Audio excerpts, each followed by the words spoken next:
Rumors had already begun to spread through the village. They say she's had 4 husbands, and every one of them died. What if she murdered them herself? Whispered one woman. Quiet. She'll hear you. Another hissed. So, what if she does? Everyone already calls her a witch who devours her husbands. Alicia stepped out of the carriage, her face unreadable. Are you all right, ma'am? The maid, Erica, asked gently. You don't need to help me any further. Go tend to your duties. I'd like to rest alone for a while. Yes, ma'am. Left alone in the silence of the estate, Alicia reflected bitterly. She had been married 4 times. Each husband had died within a year of marriage. Different causes, but the pattern was undeniable. People whispered it was her curse. But none of those marriages had been her choice. Her mother and older brother, Pats, had exploited their fading royal lineage, using her as a pawn in political and financial schemes. The monarchy had long since crumbled, replaced by a new republic. The family's old glory had become a stain, and all she received from those men was abuse, except for Vaslik, her latest husband. He had been cold but never violent. For once, she thought she might have a normal marriage, but even that hope was shattered. She longed for comfort, for love, for someone to finally protect her. Downstairs, voices echoed. He died so easily. What a relief, her mother said casually. Lower your voice. Someone might hear, Pats warned. Have you looked into Alicia's next marriage? Alicia froze. Next marriage? Already? Their voices grew sharper. The most urgent matter is covering up Vaslik's death, her mother said. Did you get rid of everything? Of course, Pats replied. I destroyed the bottle with the poison and handled the servant girl who did the job. This isn't our first time. Poison? They murdered Vaslik? Start searching for Alicia's next suitor, her mother continued. We need more money. Her late husband's inheritances are all that's keeping us afloat. Alicia stepped into the room, her face pale, voice shaking. How long have you been standing there? Her mother stammered. Whatever you heard, it's all a big misunderstanding. But Alicia had heard enough. You killed them for money? You turned me into some husband-eating witch for your gain. Her family's expressions turned cold. Everyone dies, Alicia, her mother said with a shrug. They married you and died. I just made use of what was left. You didn't starve, did you? You lived in comfort. Comfort. You married me off to monsters, she screamed. You poisoned them and blamed me. You sold me, your own daughter, over and over again. Pat snapped. Don't act like you didn't suspect anything. 4 dead husbands, and you thought it was just fate. I trusted you, Alicia cried. I tried to survive, to find happiness. And you used me like I was nothing. Calm down, her mother said. You're not thinking clearly. Maybe all this grief has affected your mind. Some time in the countryside will do you good. They're trying to make me seem insane, Alicia realized. They want to lock me away. That night, guilt and betrayal twisted in her chest. Her mother and brother would not stop now. If anything, they'd move faster. She had to escape, and she had to punish them. The next morning, Erica approached her. Ma'am, where are you going? The funeral isn't over. I need to leave for a while, Alicia said. Please manage things while I'm gone. With Mother and Pats away, it was her only chance. I'll come with you, Erica offered. I trust no one else here. We were raised like siblings. I'll stand by you. Alicia nodded gratefully. At the edge of the estate, she flagged down a carriage. I need a ride to Calvera. The coachman hesitated. That's pagan territory. Dangerous place. I'll pay 10 times the normal fare. Well, that changes things. He asked, why go somewhere like that? Alicia's eyes burned with quiet resolve. To correct a wrong. To reclaim my life. 10 years ago, the Calvera faith was declared a cult, its followers hunted down, its temples destroyed, and its believers either killed or driven into hiding. What remained was just fragments of the religion, barely surviving. Alicia recalled how, During their childhood, her older brother Pats became deeply absorbed in the Calvary faith. He even welcomed other believers into their home, encouraging Alicia to pray with him. "Come, Alicia, pray with me," he'd whisper. Afraid of him, she pretended to pray. She remembered his trembling cries beside her. "Please, God. The revolutionaries took our land, killed our grandfather and father. Help me take revenge." Now, years later, Alicia found herself standing at the doors of a ruined Kavaran temple, not out of fear or coercion, but of her own will. A voice welcomed her, asking if she was ready to heed the god's word. She nodded. She requested to see the high priest, and, using a greeting she remembered from her brother's teachings, she was granted audience. "What is it that you seek?" asked the priest. "I want to turn back time," she said. The ability to reverse time, that was the source of both fear and awe surrounding the Calvary faith. It was also why her brother Pats had become so devoted to it. She had dismissed it as nonsense then, but now, in her desperation, she wondered, what if the rumors were true? The priest told her many had come before with the same wish, but none had succeeded. If it were that easy, do you think we would have been persecuted so harshly? Still, the ritual could be attempted. But it came with a cost: faith, determination, and a sacrifice, the most precious memory of the one making the request. Alicia scoffed. "Take anything. I have no precious memories." Born of royal blood, yet treated as a pawn for political gain, she had lived her life controlled by her mother and brother. She never wanted the balls, the suitors, or the marriages. Her life had always been about what others wanted. The priest handed her a potion. "Drink this at a place close to your heart." But Alicia hesitated. Did she even have such a place? After some thought, she remembered a small abandoned cabin in the forest near her hometown. As a child, when never scolded or mistreated, she'd escaped there to cry. And someone, whose face she could never recall, would always appear to comfort her with warmth and kindness, never asking anything in return. Could that count as a special place? Alicia made her way to the cabin, which was still standing. She stood at the familiar spot, the bittersweet memory filling her heart, and drank the potion. Nothing happened at first. Her vision blurred. Darkness closed in. She couldn't see or feel anything. Was she going to die here? She wondered. A voice broke through the void. "Miss Alicia, please open your eyes." She stirred. "I told you I'd return," the voice said again. Return? What had they promised? If she opened her eyes again, would she be able to see that person once more? Suddenly, she heard another familiar voice. It was Erica. "Ma'am, wake up. Master Alex's relative is here to visit." Alicia opened her eyes, disoriented. Master Alex? Her first husband? Erica assumed she was dreaming and apologized for waking her so soon after the funeral. But Alicia's heart pounded. Had she really turned back time? Alicia received an unexpected visit. The man introduced himself politely, claiming he had been abroad for a long time and had only just returned, shocked to hear of Alex's death. But Alicia met his sorrow with a thin smile, pointing out that it would have been nicer if he had visited when her husband was still alive. As they sipped tea, Alicia brought up a detail: Alex's love for lavender tea and the burn scar on his shoulder, which he got as a child while trying to brew it. The man nodded, seemingly familiar with the memory. But something didn't sit right with Alicia. She casually asked where he had been. "Delabrook," he replied. A peaceful place, he claimed. However, Alicia knew better. Trade between their country and Delabrook had been halted due to a month-long trade war. No ships had moved between them during that time. His alibi was false. In reality, this Mr. Scott wasn't a relative at all. He was a con man, trying to seize Alex's inheritance. And in her past life, Alicia had been foolish enough to almost hand it over to him. But this time she played along. With calm hospitality, she offered him a room and a meal. Yet, she quietly pointed out something odd.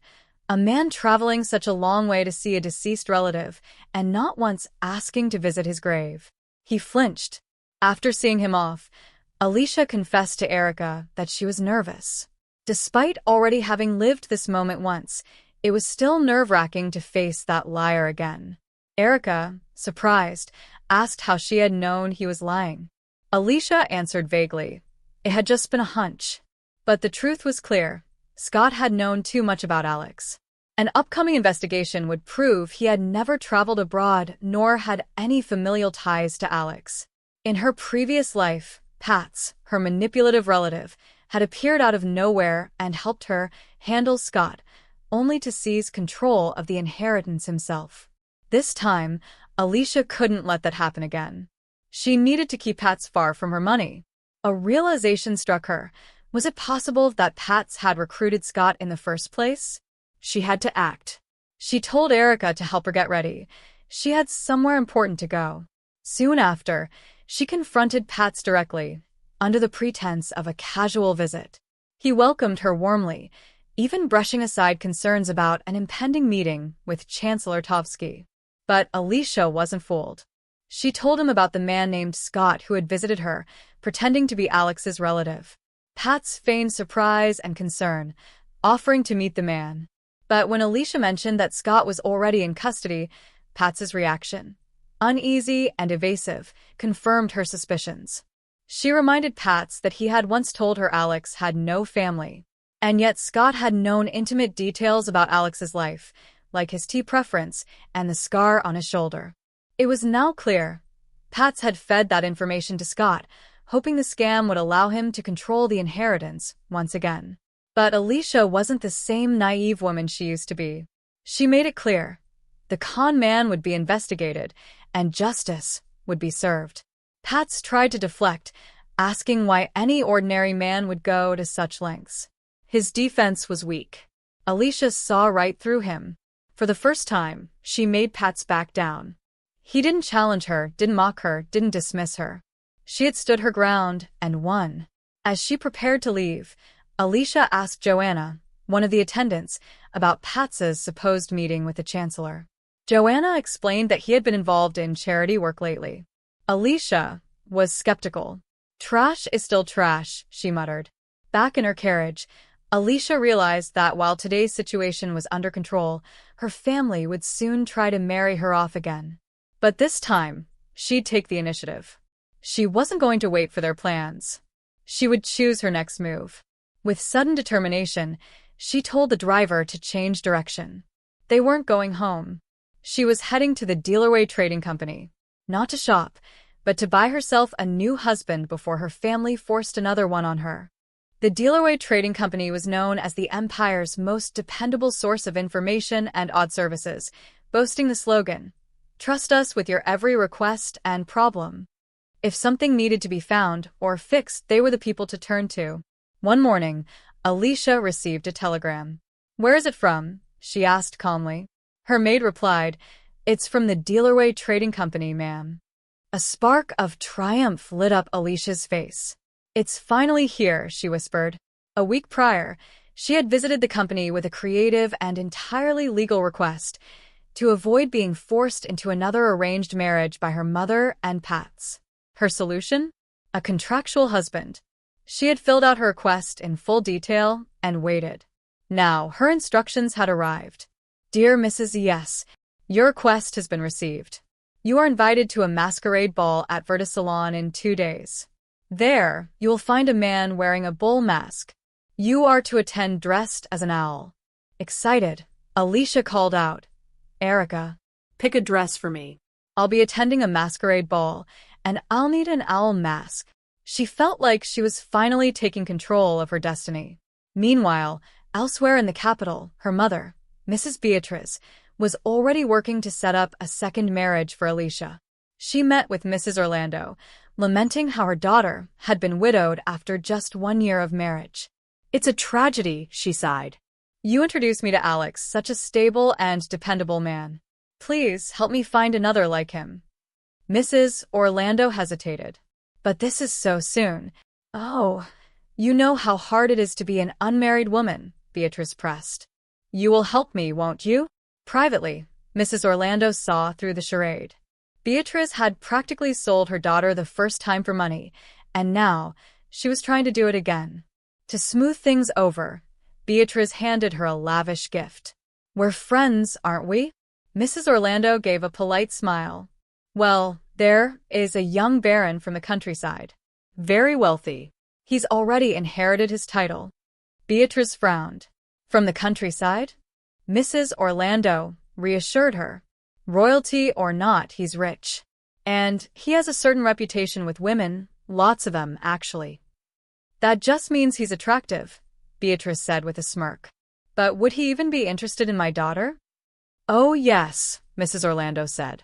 He likes women who are quiet and obedient, wives who manage the household without speaking out. Beatrice forced a smile. I'll contact you tomorrow. But internally she fumed. How dare she talk down to me, royalty? Once this new marriage is set, I'll never see her again. Despite her resentment, Beatrice saw the young man's wealth as appealing, though his background from the countryside and his flirtatious behavior worried her. She decided to consult with Pats, her brilliant son, whom she still trusted completely. 2 days later, at the Verda Salon, the masquerade ball had begun. The elegant venue overflowed with music, dancing, and masked intrigue. Alicia stood alone, masked as an owl, scanning the crowd for her partner, the man in the bull mask. But instead, a stranger approached her. Why is such a beautiful lady standing all alone? He asked. Are you waiting for someone? If not, why not spend some time with me? Alicia politely declined, but the man became more insistent. I'm not a bad guy, just want to get to know you. He reached for her, trying to lead her away. Please stop, she said, trying to push him off. Suddenly, a calm but firm voice cut through the tension. Excuse me, the newcomer said. It seems you'll need to look for a new partner. The lady has been waiting for me. The man in the bull mask stepped in front of Alicia, shielding her from the persistent stranger. And at last, Alicia came face to face with the one she'd been waiting for. We finally meet, my goddess of victory. As the woman stood stunned, she realized the man before her was the one wearing the bull mask. He gently suggested they move somewhere quieter to talk, leading her to the terrace, far more peaceful than the noisy ballroom. There, he introduced himself confidently as Tiberius Maxim, the president of the renowned Dealerway Trading Company. She was taken aback. Why would someone of his stature get involved in this? Tiberius explained he had found her request fascinating. She was searching for a husband through their agency rather than seeking one herself. She replied honestly. She simply hadn't met anyone she liked and was looking for a contractual marriage. But his personal presence still puzzled her. He continued, summarizing her request. She wanted an ordinary man with no noble status, one who wouldn't seek more wealth, who would accept a fixed allowance, agree to divorce when the time came, and she added one crucial condition. He must stay alive no matter what, even in the face of accidents or illness. 4 of her previous husbands had died mysteriously, likely at the hands of her mother and brother, Pats.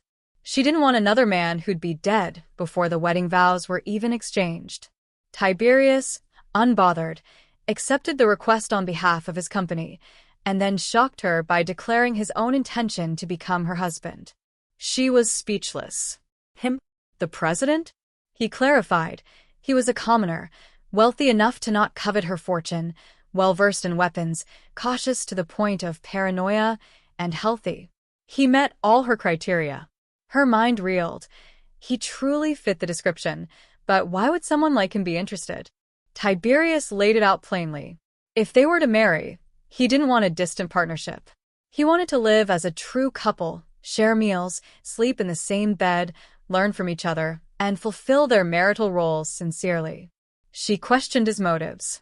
Why desire that from a widow like her? Surely, noble women lined up for a man like him? But he confessed, as a commoner, nobles dismissed him. She, however, could teach him. He longed to learn how to be a good husband and navigate noble society. Despite never having dated before, he was eager. Alicia was incredulous. He had never dated anyone before. The idea of marrying such a man could not only serve her contract's purpose, but also serve as perfect revenge against her status-obsessed family. Accepting him would humiliate them. Still, she warned him, his conditions were too mild. She wanted to be clear from the start, especially regarding honor. Tiberius was willing. She promised to help elevate him, to make him consul, a powerful position within the Republic, unattainable even by the Council of Nobles unless earned legitimately. A commoner becoming consul would shake the very core of the aristocracy and crush Pats's dreams of reviving the monarchy. It was the ultimate revenge. Tiberius accepted. He vowed to learn everything she could teach, to not disappoint her. Alicia made the promise confidently, but internally, she wondered where to begin. The road ahead would be long and complicated. Just then, the maid informed her that Sir Uriel and Lady Beatrice had arrived.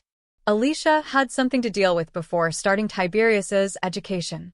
Greeting her mother and brother politely, she apologized for the short notice. They responded enthusiastically, hinting they had good news. But before they could say more, Alicia beat them to it. With a smile, she announced, "I will soon be marrying a commoner." Alicia's sudden declaration stunned her family. A marriage? With a commoner? Her mother gasped. Her brother Pats looked just as horrified. They reminded her it hadn't been long since her late husband Alex passed away. "Isn't it too soon to think about remarriage?" her mother asked, trying to mask her disapproval with concern. Alicia, however, remained calm. "I'm not marrying him immediately. We're just seeing each other with the intent to marry." Still unsettled, her family continued their interrogation. "Is he wealthy, at least?" That question made Alicia scoff internally. The first thing they cared about was money.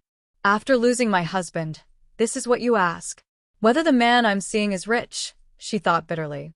Her mother scolded her again, saying money was everything in life, especially after the revolution stripped them of their fortunes. "I remember those times well," Alicia replied. "But I have Alex's inheritance. I'd rather marry someone healthy than someone wealthy." They warned her again. "What if he's just after your wealth?" "He isn't," she said firmly. "I'm sure of it." They pushed further, asking how she could trust him. That was when Alicia's expression hardened. "Even if he was using me, he'd still be better than the two of you," she snapped. After finalizing her agreement with Tiberius, she'd investigated her mother and Pats's finances. What she discovered shocked her.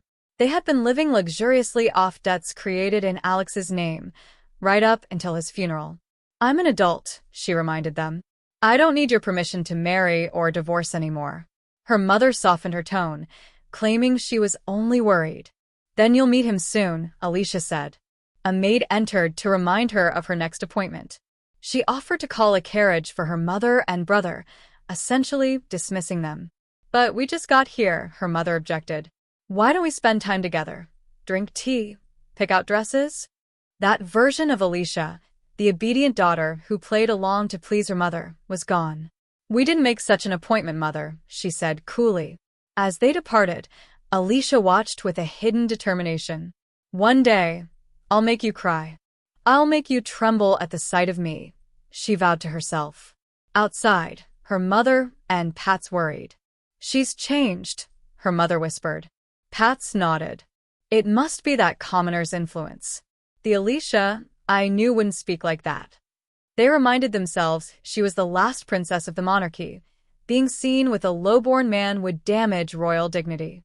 "Don't worry," Pats said with quiet menace. "I'll take care of it."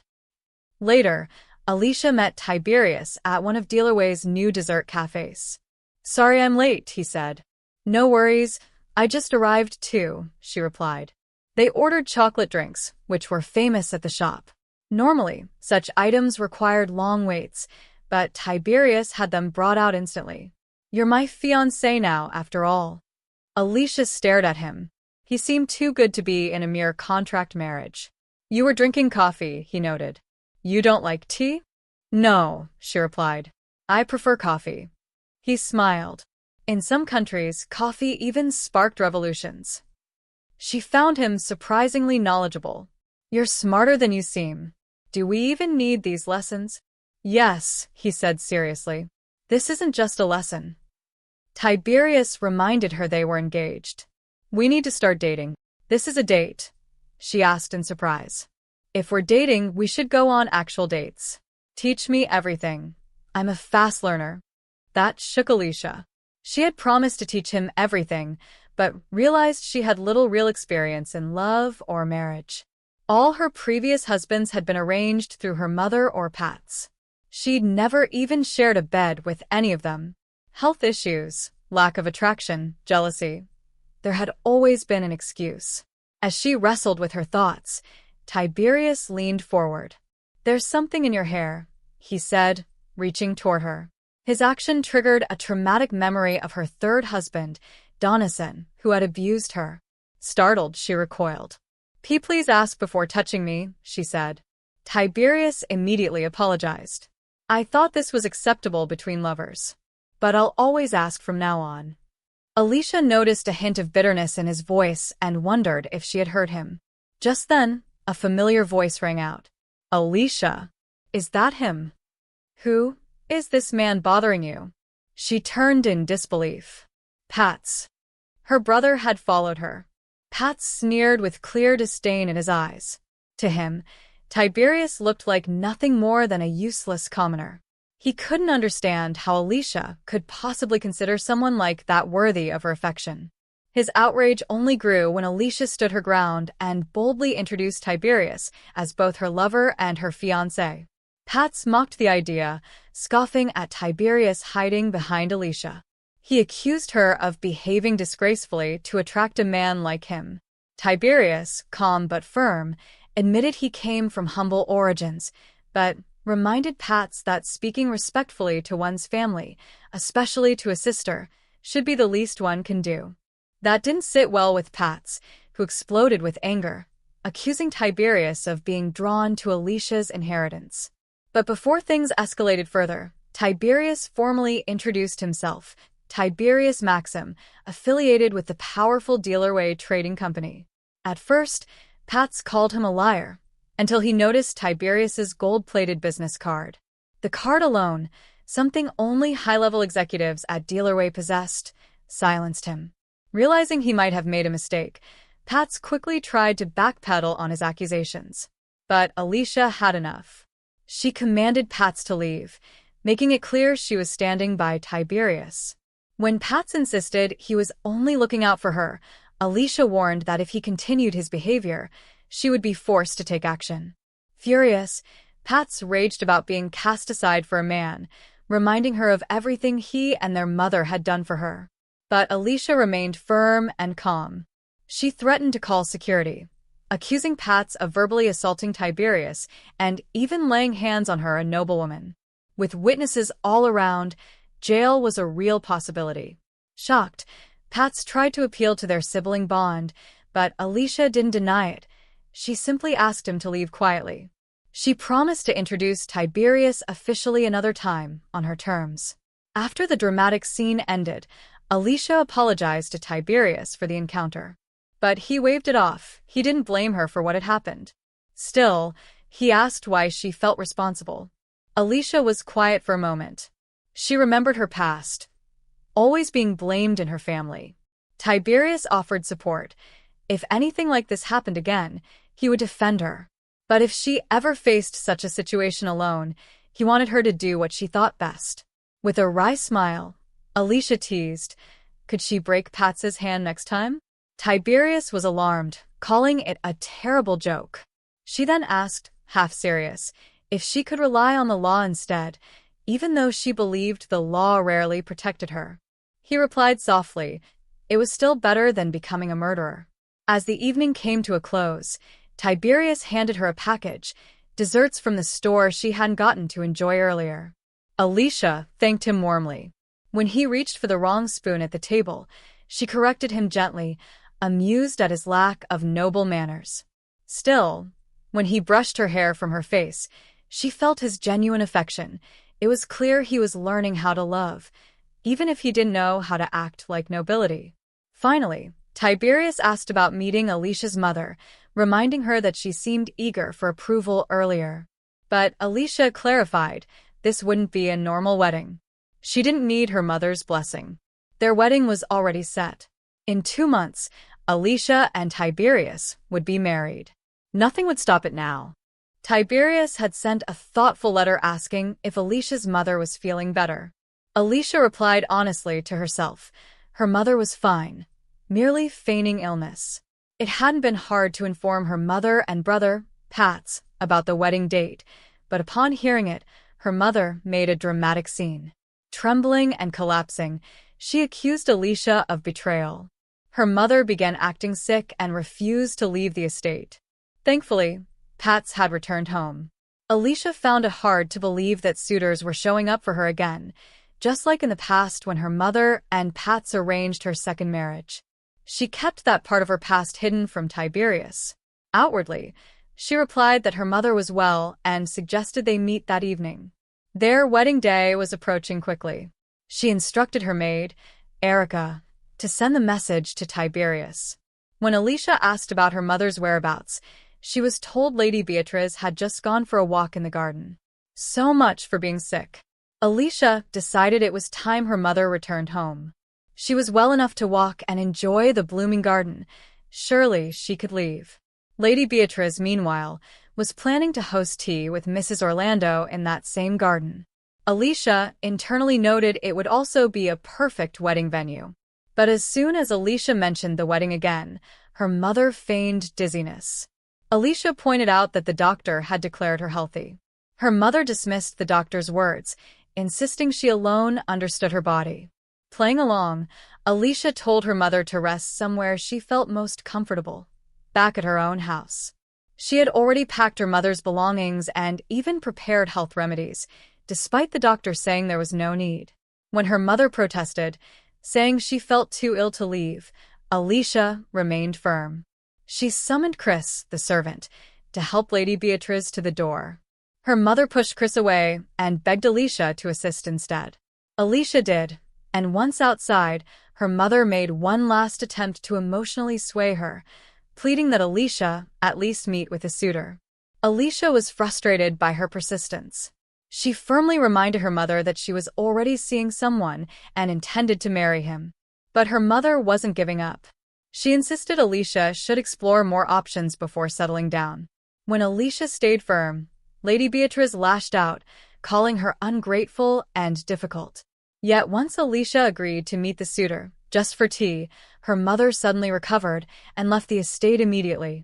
As Alicia watched her go, Erica asked if she was really going to meet the suitor.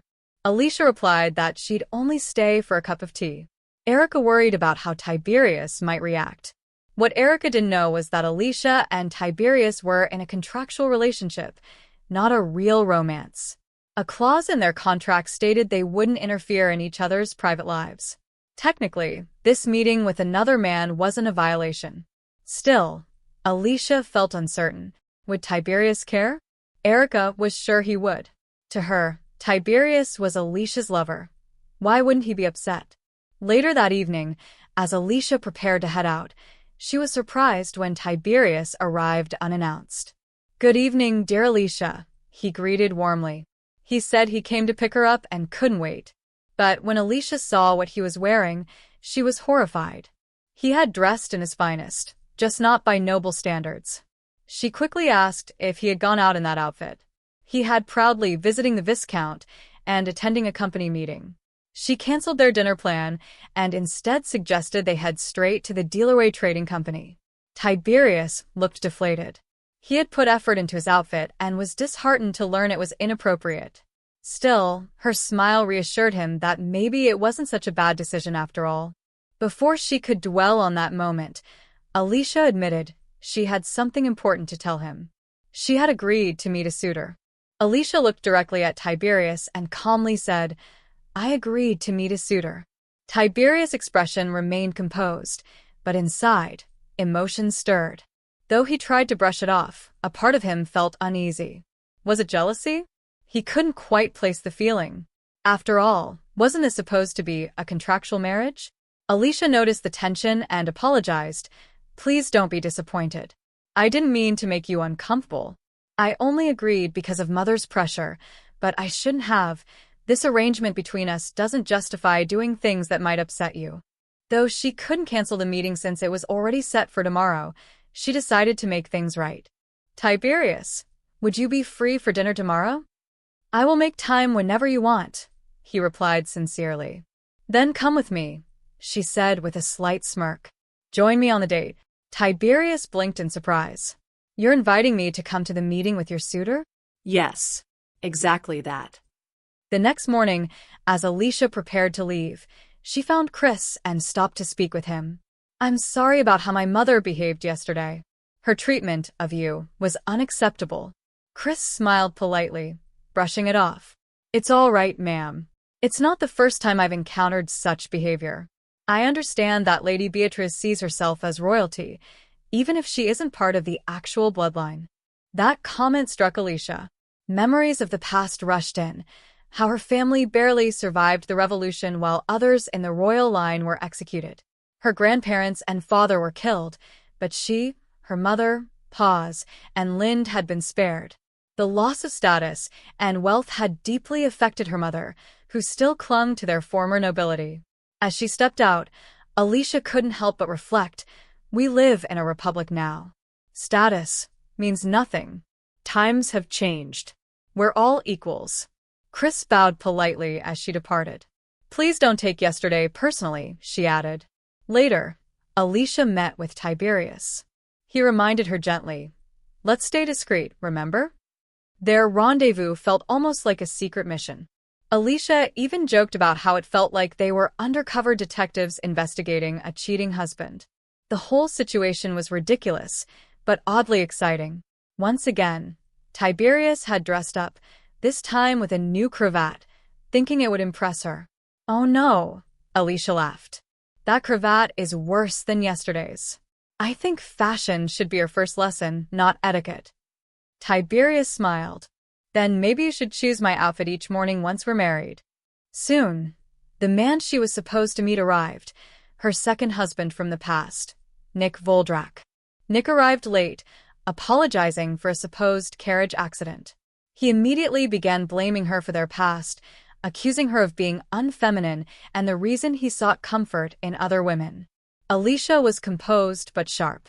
I've heard quite a lot about you, Sir Nick, she said coolly. Nick tried to charm her, claiming he wanted to know her for who she really was, not based on gossip. His smooth words felt rehearsed, his indifference wrapped in sweet language. Alicia didn't hold back. I've heard you took in Lady Lena even before she came of age. And what about Mrs. Giglio, the one you see every Thursday? Nick flinched, but stayed quiet. She continued, even after we married, you couldn't stop chasing other women. My mother and Pats had to kill you in the past timeline, yet I still remember each and every one of them. So tell me, have you settled your relationships with all those women before coming to meet me? Nick had no answer, and Alicia's eyes were filled with fire. She hadn't forgotten anything. Alicia calmly confronted Nick, questioning if he had severed ties with all the women he was involved with before seeking her out. He tried to brush it off, claiming it was all a misunderstanding, but Alicia wasn't so easily fooled. When she brought up the rumor of him recently becoming a widower, Nick's smug expression faltered. He hinted at her being lonely after her husband's passing, subtly trying to shame her for agreeing to a date so soon. Alicia, however, was unfazed. She'd endured far worse, years of people calling her a husband killer. This was nothing. Nick's arrogance slipped when she revealed what she'd heard, that he'd gotten entangled with a married woman and was challenged to a duel. Desperate to avoid the confrontation, Nick reportedly insisted the affair wasn't true and that he was already betrothed to another, Lady Orlando. In panic, he demanded a proper wife. Innocent, quiet, untarnished. Hence, his rushed pursuit of Alicia. But when she questioned why he didn't just accept the duel, Nick's confidence cracked. Suspicious, he asked if she had investigated him. She denied it, uninterested in someone like him. She warned him coldly. If he continued to live this way, he wouldn't meet a good end. Angered, Nick lashed out, accusing her of marrying again just for money, claiming she demanded a mine as a dowry. Alicia, shocked and offended, denied knowing anything about such a deal. As he tried to grab her, she struck back in self-defense. Tiberius rushed in to help, but Alicia stopped him. This was her battle. She warned Nick again, this time with icy clarity. And when he refused to release her, she used force, grabbing a nearby vase and hurling it. Screaming, Nick called for justice, but Alicia remained composed and instructed someone to call security. Later, during an inquiry, Nick insisted she attacked him without reason. But Alicia defended herself, explaining his threatening behavior and how the vase had been her only means of protection. Her words were backed by a witness, Tiberius himself. Even as Nick yelled that she was lying, Alicia calmly revealed Tiberius was her betrothed. That settled it. The officials instructed Nick to remain seated, while Alicia was free to leave. Outside, Tiberius gently asked to hold her hand, his worry evident. She thanked him, apologizing for the ugly scene. He praised her for resolving the issue legally rather than violently, though he admitted it seemed a much slower route. Alicia teased that if she'd used the vase properly, Nick might not have survived. Tiberius's concern only deepened. She'd been harmed, and that mattered to him. He insisted on taking her to the hospital. She tried to wave it off, suggesting dinner first. He relented, hospital after dinner, then. She agreed, and even offered to pay as thanks for his help. Later, back at work, Tiberius's employee Merlin couldn't help but poke fun. While others were too busy to find love, Tiberius was off on dates. Of course, it was a contractual relationship, Merlin quipped. But what truly irritated Merlin was Tiberius's cravat, the worst fashion choice possible. He wondered aloud if Tiberius wore it to appear clueless and gain sympathy. Tiberius simply smiled. I'd do anything if it means being with her. Merlin paused, surprised. You like her that much? Tiberius's voice softened. I've loved her for a long time, since the day she first showed me kindness.